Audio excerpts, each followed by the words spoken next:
The Fat Controller was having breakfast. He was eating toast and marmalade. The butler came in. "Excuse me, sir, you are wanted on the telephone." "Bother that telephone," said the Fat Controller. "I'm sorry, my dear," he said to his wife. "Thomas is in trouble with the police, and I must go at once." At the station, Thomas's driver told the Fat Controller what had happened. Dangerous to the public, indeed. We'll see about that. The Fat Controller spoke to the policeman.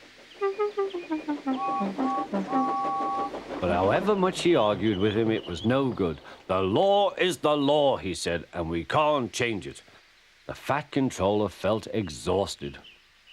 "I'm sorry, driver," he said. "It's no use arguing with policemen. We will have to make those cowcatcher things for Thomas, I suppose." "Everyone will laugh, sir," said Thomas. "They'll say I look like a tram." The Fat Controller stirred. Then he laughed. "Well done, Thomas. Why didn't I think of it before? We want a tram engine. When I was on my holiday, I met a nice little engine called Toby. He takes trucks from the farms, but the lorries are taking over most of his work and he needs a change. He has cow catchers and side plates. I'll write to his controller at once."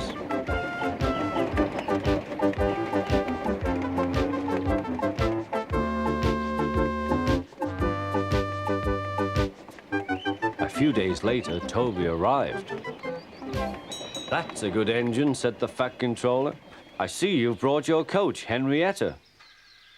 "You don't mind, do you, sir?" asked Toby. "The station master wanted to use her as a hen house, and that would never do." "No, indeed," said the Fat Controller. "We couldn't allow that."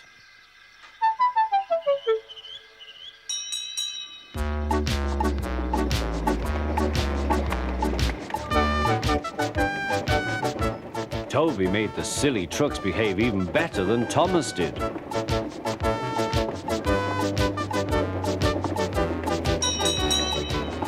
Oi, you!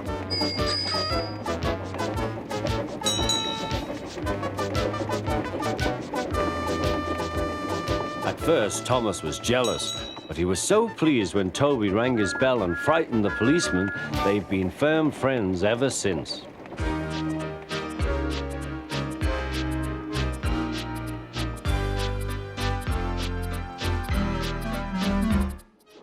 Percy was left alone. He didn't mind that a bit. He liked watching trains and being cheeky to the other engines. "Hurry, hurry, hurry," he would call, and they got very cross.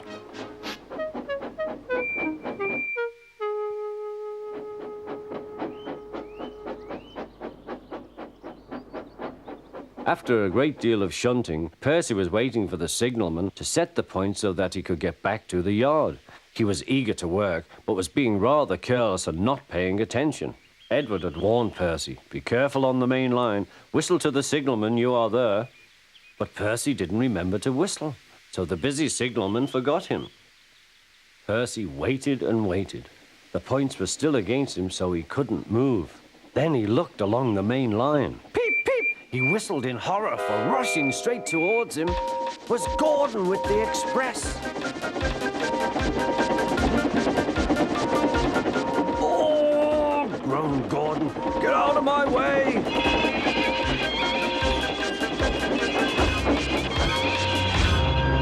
Percy opened his eyes. Gordon had stopped with Percy's buffers a few inches from his own. But Percy had begun to move. "I won't stay here. I'll run away," he puffed.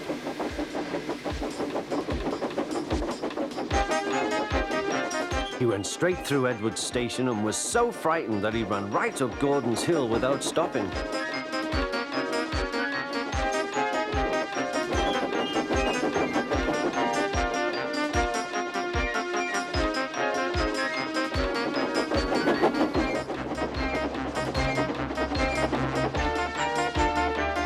After that, he was tired, but he couldn't stop. He had no driver to shut off steam and apply the brakes. "I want to stop, I want to stop," he puffed. The man in the signal box saw Percy was in trouble, so kindly set the points. Percy puffed wearily onto a nice empty siding, ending in a big bank of earth. He was too tired now to care where he went. I want to stop. I want to stop. I have stopped, he puffed thankfully. Never mind, Percy, said the workman as they dug him out. You shall have a drink and some coal, and then you'll feel better. Presently, Gordon arrived.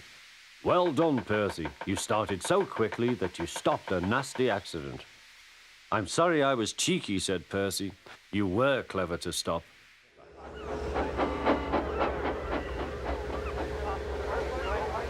Henry was ready at 5 o'clock. There was snow and frost. Men hustled and shouted, loading the vans with crates of fish.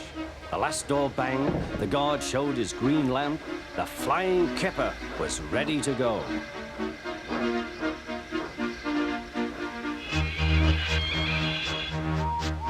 Come on, don't be silly, puffed Henry to the vans. The vans shuddered and groaned, trock, trick, all right. That is better, puffed Henry.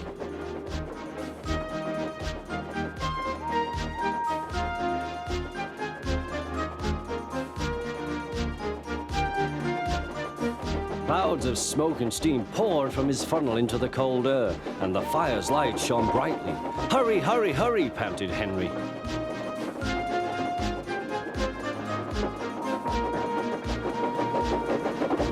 They were going well. The light grew better. Signal light shone green as they passed. Then a yellow signal appeared ahead.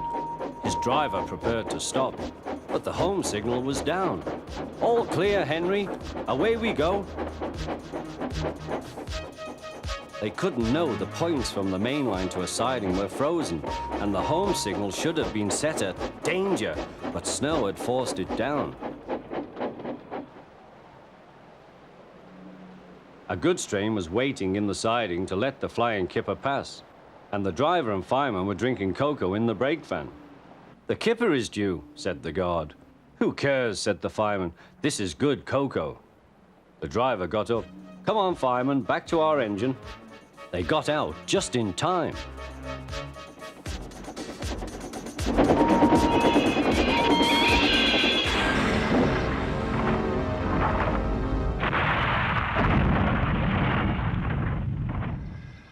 Henry's driver and fireman had jumped clear before the crash, but Henry lay dazed and surprised.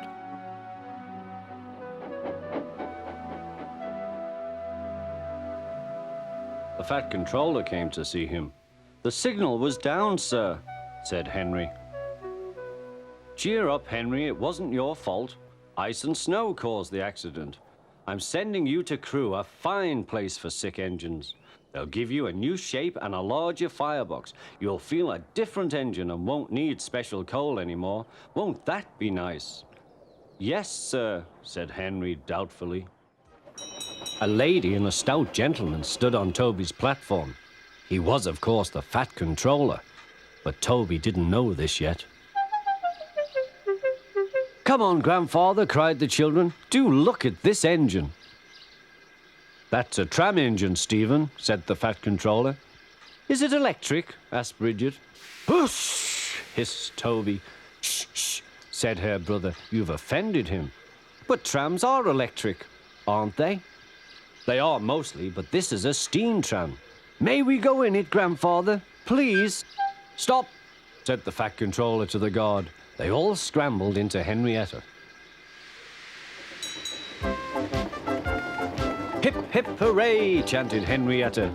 But Toby did not sing. Electric indeed, he snorted. He was very hurt. What is your name? Asked the fat controller. Toby, sir. Thank you, Toby, for a very nice ride. Thank you, sir, said Toby. He felt better now. This gentleman, he thought, is a gentleman who knows how to speak to engines. The children came every day for a fortnight. Sometimes they rode with the guard, sometimes in empty trucks. On the last day of all, the driver invited them into his cab. All were sorry when they had to go away. And the Fat Controller and his family thanked everyone. "Come again soon," replied Toby. We will," called the children. And they waved till Toby was out of sight.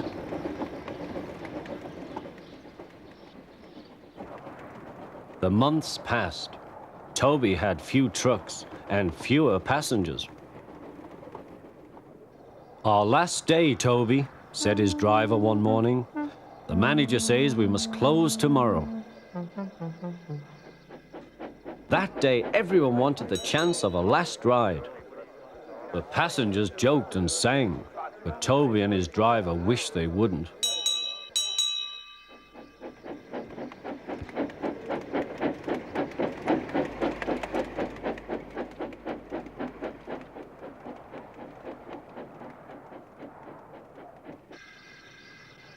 "Goodbye, Toby," said the passengers afterwards. "We are sorry your line is closing down." "So am I," said Toby. Nobody wants me, Toby thought, and went unhappily to sleep. "Wake up, Gordon," said his driver. "A special train's coming and we're to pull it." "Is it coaches or trucks?" "Trucks," said his driver. "Trucks," said Gordon. "Puh!"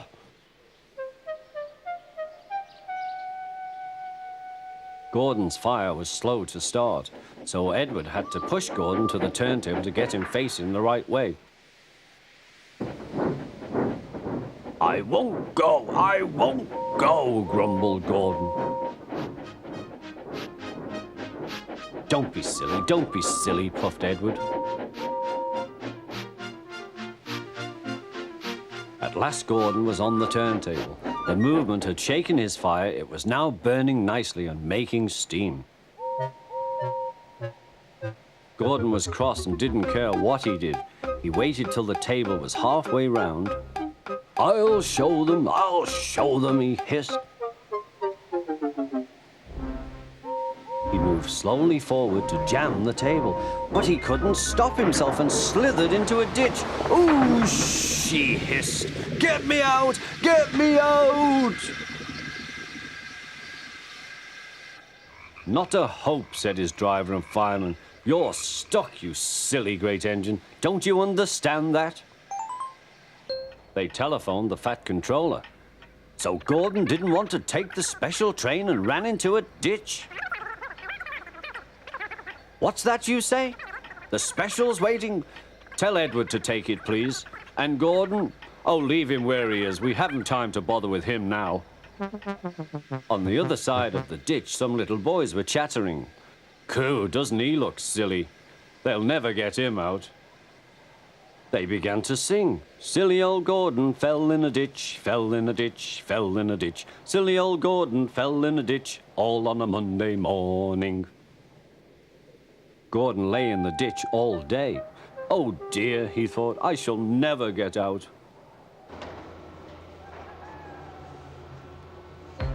But that evening they lifted Gordon and made a road of sleepers under his wheels to keep him from the mud. Strong ropes were fastened to his back end, and James and Henry, pulling hard, managed to bring him to safety.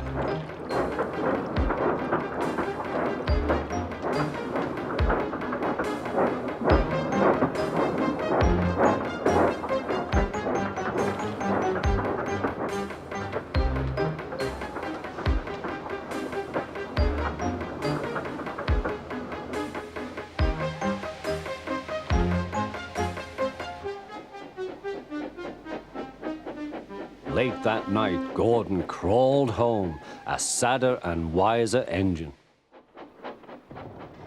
Oh, said the trucks. We want a proper engine, not a red monster. James took no notice and started as soon as the guard was ready. Come along, he puffed. We won't, screamed the trucks. But James didn't care, and he pulled the screeching truck sternly out of the station.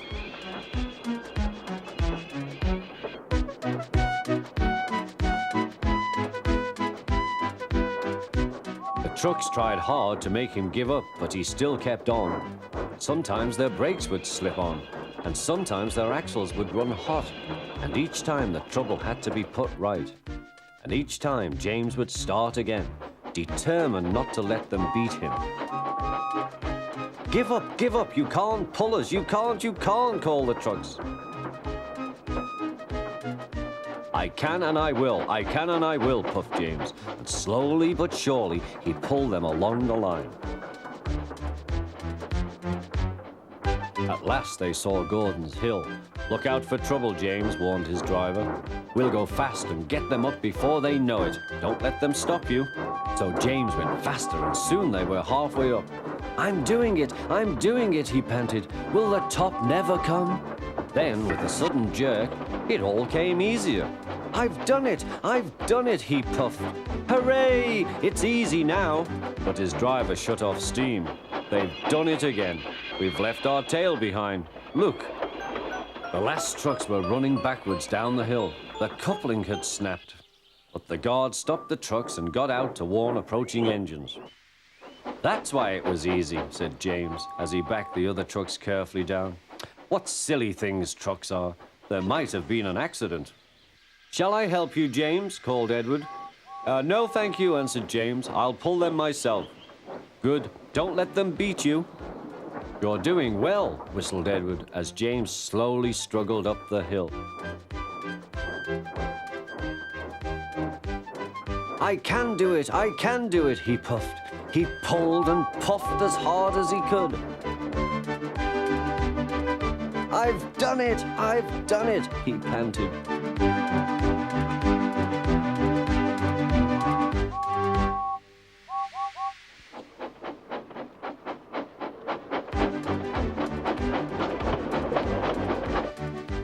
They reached their station safely, and James was resting in the yard when Edward pulled up.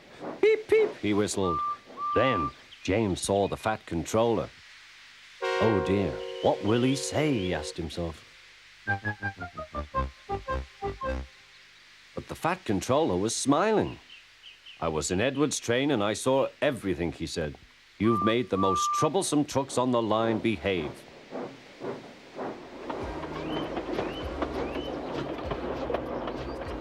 After that, you deserve to keep your red coat.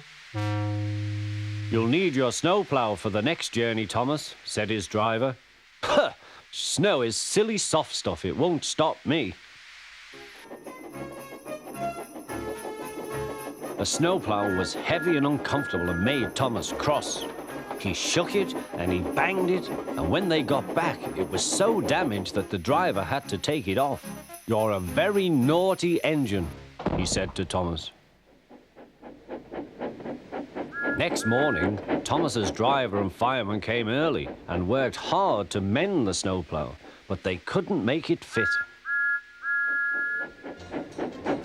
Thomas was pleased. I shan't have to wear it, he puffed to Annie and Clarabelle. But they were rather worried. I hope it's all right, they whispered to each other. The driver was worried too. It's not bad here, he said to the fireman, but it's sure to be deep in the valley.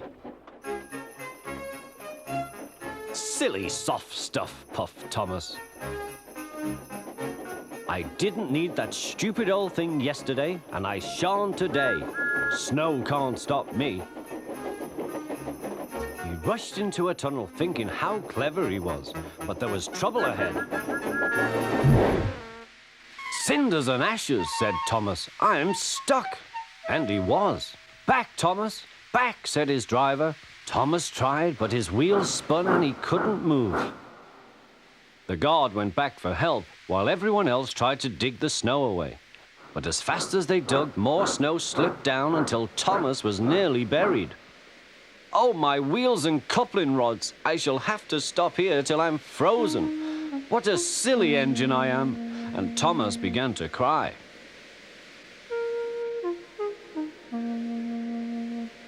At last, a bus came to rescue the passengers. And then, who should come to Thomas's rescue but Terence?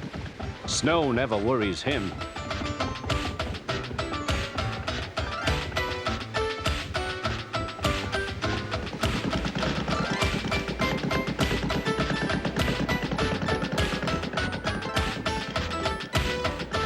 pulled the empty coaches away, then came back for Thomas. Thomas's wheels were clear but still spun when he tried to move. Terence tugged and slipped and slipped and tugged, and at last dragged Thomas clear of the snow, ready for the journey home. I've come to help you with your passengers today. Help me, said Thomas. I can go faster than you. You can't, said Bertie. I can, huffed Thomas. I'll race you, said Bertie. The drivers agreed to the race going ahead. The station master said, Are you ready? Go. Thomas never could go fast at first, and Bertie drew in front. Why don't you go fast? Why don't you go fast? Called Annie and Clarabel. Wait and see, hissed Thomas. He's a long way ahead, they wailed. But Thomas didn't mind. He'd remembered the level crossing.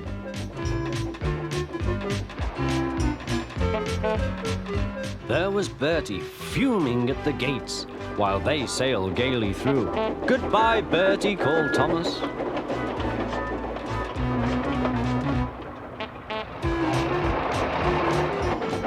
After that, the road left the railway, so they couldn't see Bertie.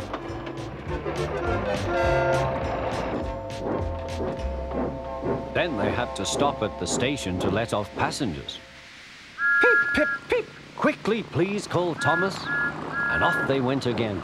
Come along, sang Thomas. We're coming along, sang Annie and Clarabel. Hurry, hurry, hurry, panted Thomas. Then he looked ahead. There was Bertie tooting triumphantly on his horn. Oh, dearie me, groaned Thomas. Steady, Thomas, said his driver. We'll beat Bertie yet. We'll beat Bertie yet, echoed Annie and Clarabel. We'll do it, panted Thomas. Oh, bother, there's a station. Then he heard Bertie. Goodbye, Thomas. You must be tired. Sorry I can't stop. We buses have to work, you know. Goodbye. Oh, dear, thought Thomas. We've lost. But he felt better after a drink. The signal dropped. Hurrah, we're off! Hurrah, we're off, puffed Thomas.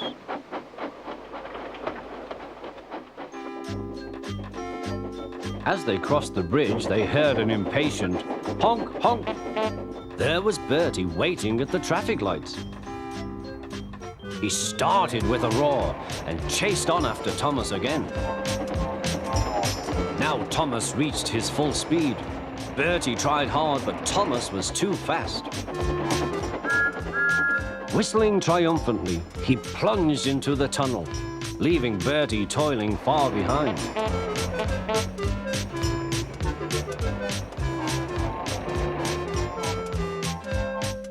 I've done it, panted Thomas.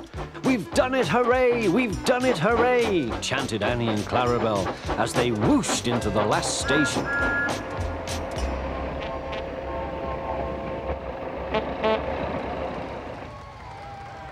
Everyone was there to celebrate Thomas's victory, but they gave Bertie a big welcome too.